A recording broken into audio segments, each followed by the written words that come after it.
नमस्कार, बहुत स्वागत है आप सबका एक बार फिर से हमारे YouTube चैनल के ऊपर। आज के कार्यक्रम में हम विवाह से जुड़े मामलों के ऊपर चर्चा करेंगे कि यदि आपके विवाह भाव में, आपके सप्तम भाव में शनि विराजमान है तो इसका विवाह के ऊपर, आपके वैवाहिक जीवन के ऊपर कैसा प्रभाव पड़ेगा। विस्तार से समझेंगे आज के कार्यक्रम में कि शनि सप्तम में हो तो पार्टनर कैसा होगा, तालमेल कैसा रहेगा आपका और आपके पार्टनर के बीच, ओवरऑल वैवाहिक सुख कैसा रहेगा। ये सब हम आज के कार्यक्रम में समझने जा रहे हैं। देखिए, शनिदेव को कुंडली में मेहनत का कारक ग्रह माना गया है। साथ ही शनि दुख, पीड़ा, संघर्ष इन चीजों को भी दर्शाते हैं। विलंब के कारक हैं शनि कुंडली में।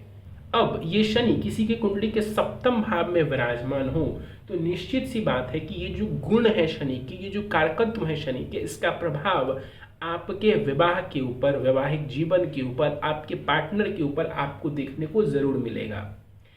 एक बात का ध्यान रखिएगा, हम यहाँ दो कंडीशंस की बात करते हैं। पहली कंडीशन है कि शनि कुंडली का शुभ ग्रह हो के अच्छी स्थिति में सप्तम भाव में बैठा हुआ हो, मतलब शुभ शनि सप्तम में बैठा हुआ हो, मतलब इस शनि के ऊपर किसी बुरे ग्रह का प्रभाव नहीं है। शनि कुंडली में अच्छे भावों का स्वामी होकर के सप्तम में बैठा है। और दूसरा है अशुभ शनि, मतलब शनि कुंडली में बुरे भाव का स्वामी है, कारक नहीं है, और बुरे ग्रह यानी मंगल, राहु, केतु ऐसे ग्रहों के साथ शनि बैठा हुआ हो तो उसको हम अशुभ शनि कहेंगे। तो कुंडली के सप्तम भाव में मान लीजिए पहली कंडीशन है कि शुभ शनि बैठे हुए हो, कारक स्थिति में सप्तम में यहां पर शनि बैठे हुए हो। ये दर्शाता है कि शनि यहां पर आपको मेच्योर्ड पार्टनर देगा। वो मेच्योरिटी उनकी उम्र में भी हो सकती है और या फिर उनके समझदारी में भी हो सकती है। तो शनि सप्तम में बैठा हुआ हो तो ये मेच्योर्ड पार्टनर को दर्शाता है। विवाह सही समय पर होगा, डिले से तो होगा लेकिन अत्यधिक डिले शनि नहीं करेंगे, क्यों? क्योंकि ये शुभ शनि है। तो ऐसे में विवाह थोड़े विलंब से होगा लेकिन ज्यादा विलंब देखने को नहीं मिलेगा। वैवाहिक जीवन बना रहेगा। ये सबसे अच्छा जो फैक्टर है वो ये है शनि को लेकर के कि यदि शनि सप्तम में बैठे हुए हों और शनि कुंडली के कारक ग्रह हों तो ये विवाह को टूटने नहीं देते हैं, वैवाहिक जीवन को ये चलाए रखते हैं, बनाए रखते हैं। सप्तम का शनि बैठा हुआ हो, अच्छी स्थिति में हो तो पार्टनर पेशेंस वाला होगा, समझदार होगा, आपकी बातों को सुनने वाला होगा। साथ ही ये भी संभव है कि आपका जो पार्टनर है वो जीवन में बहुत मेहनत करके ऊपर आया हो, बहुत मेहनत करके लाइफ में आगे बढ़ा हो। यानी कि सप्तम का शनि दर्शाता है कि आपका पार्टनर जो है वो एक साधारण बैकग्राउंड से बिलोंग करता हो। मैरिज के बाद आपके पार्टनर की वजह से आपके अंदर भी मेच्योरिटी देखने को मिलेगी। मैंने जैसा कहा कि पार्टनर मेच्योर्ड होंगे, समझदार होंगे, तो कहीं ना कहीं वो जो पार्टनर की एनर्जी है, पार्टनर की जो मेच्योरिटी है, वो आपके अंदर भी कहीं ना कहीं इन गुणों को बढ़ाने वाली होगी आफ्टर मैरिज। रोमांस की यदि हम बात करें तो भले ही शनि शुभ क्यों ना हो, कारक क्यों ना हो कुंडली में, शनि एक सन्यासी ग्रह है, ठंडा ग्रह है। तो रोमांस के मामले में यदि शनि सप्तम में बैठा हुआ हो, अच्छी स्थिति में ही क्यों ना हो, तब भी आपको इससे ज्यादा उम्मीद नहीं रखनी चाहिए। रोमांस बस ठीक ठाक हो जाए तो भी बहुत है, अदरवाइज शनि का सप्तम में बैठना रोमांस के फैक्टर के लिए बुरा है, चाहे शनि कुंडली का अच्छा ग्रह ही क्यों ना हो। ओवरऑल अच्छी स्थिति में शनि सप्तम में बैठा हुआ है तो एक चीज जो अच्छी है वो ये है कि ये लॉन्ग लास्टिंग मैरिज देता है, विवाह को टूटने नहीं देता। ये इस शनि का सबसे मेजर प्लस पॉइंट होता है। अब शनि अशुभ स्थिति में सप्तम भाव में विराजमान हो, मतलब कि मान लीजिए राहु, केतु, मंगल ऐसे ग्रहों के प्रभाव में शनि हो, या फिर शनि कुंडली में बुरे भावों के स्वामी हो और फिर विवाह भाव में आके बैठ गए हों, तो जो मैंने अच्छी चीज बताई थी, जो सबसे अच्छी चीज है, अब वो यहाँ पर सबसे बुरी चीज हो जाएगी। मतलब लॉन्ग लास्टिंग रिलेशनशिप नहीं देंगे शनिदेव, यानी कि वैवाहिक जीवन में अलगाव की संभावना को बल मिलेगा, और अलगाव नहीं करेंगे तो वैवाहिक जीवन में झूलते रहेंगे। वैवाहिक जीवन की बुरी परिस्थितियों में आप झूलते रहेंगे शनि के कारण।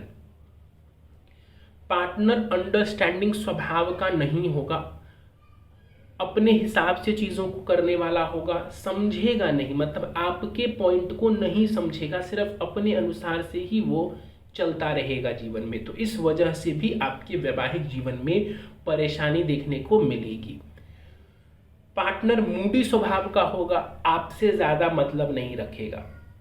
कई बार ऐसा देखने को मिलता है, पार्टनर आके कहते हैं कि मेरे हस्बैंड सभी चीज़ों में अच्छे हैं, दायित्व निभाते हैं, सब कुछ करते हैं, लेकिन उनको लेना देना नहीं होता मुझसे।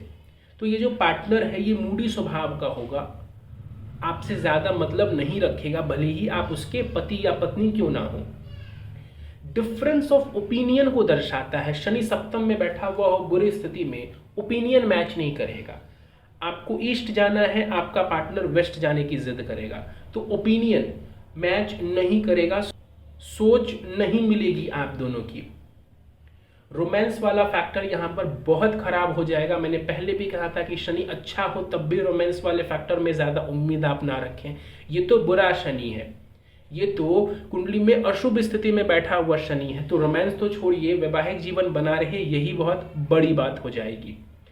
ट्रेडिशन तोड़ करके विवाह के योग बनाता है। शनि यदि सप्तम में बैठा हुआ हो तो व्यक्ति ट्रेडिशन को नहीं मानेगा यदि अशुभ स्थिति में शनि सप्तम में हो। पहले परंपराओं को तोड़ेगा, विवाह करेगा, और फिर विवाह के बाद जिस पार्टनर से विवाह करने के लिए परंपराओं को तोड़ा, अब उसी पार्टनर की वजह से वो रोएगा जीवन में। तो यहाँ पर सप्तम में शनि बैठा हुआ हो अशुभ स्थिति में, तो इस तरीके के प्रभाव को शनि जीवन में देने वाले होते हैं। तो इस तरीके से शनि के दोनों ही कंडीशन को मैंने बताया कि शनि सप्तम में हो तो ये कैसा प्रभाव देता है, शुभ स्थिति में हो तो कैसा प्रभाव देता है, अशुभ में हो तो कैसा प्रभाव देता है। विवाह की पूरी पिक्चर को आप क्लियर करना चाहते हैं कि पार्टनर कैसा होगा, वैवाहिक सुख कैसा रहेगा, पूरी तरह से कंक्लूजन आप चाहते हैं, तो सप्तम भाव को देखिए, सप्तमेश की स्थिति को देखिए, शुक्र को देखिए और नवमांश को देखिए। उसके बाद आप 100% विवाह से जुड़े मामलों को समझ सकते हैं। लेकिन हाँ, शनि यदि सप्तम में बैठा हुआ हो तो जो परिणाम आपको इस कार्यक्रम में बताए गए हैं वो जरूर आपको वैवाहिक जीवन में देखने को मिलेंगे। जिनका विवाह हो गया है, यदि उनके सप्तम में शनि बैठे हुए हैं तो कितनी बातें लग रही है इस कार्यक्रम में बताई गई, जरूर कमेंट सेक्शन में आप हमें बताइए। चलिए, तो दोस्तों ये हमने बहुत ही विस्तार पूर्वक आज के कार्यक्रम में समझा कि शनि यदि सप्तम में विराजमान हो तो इसका विवाह के ऊपर, वैवाहिक जीवन के ऊपर क्या प्रभाव पड़ता है। उम्मीद है आपको काफ़ी कुछ सीखने को मिला होगा, कार्यक्रम पसंद आया होगा। कार्यक्रम पसंद आया, वीडियो को लाइक करें। ऐसे और कार्यक्रम आप देखना चाहते हैं तो हमारे चैनल को सब्सक्राइब ज़रूर कर दें और बेल आइकन ज़रूर दबा दें। कोई प्रश्न हो नीचे कमेंट सेक्शन में आप पूछ सकते हैं। कंसल्टेशन लेना चाहते हैं, विवाह से जुड़े मामलों में परेशान हैं या कोई और परेशानी चल रही है जीवन में, कंसल्टेशन लेना चाहते हैं, कुंडली विश्लेषण करवाना चाहते हैं, स्क्रीन के ऊपर दिए जा रहे व्हाट्सएप नंबर के ऊपर आप मुझसे संपर्क कर सकते हैं। इस वीडियो में फिलहाल इतना ही। आप सभी का बहुत बहुत धन्यवाद।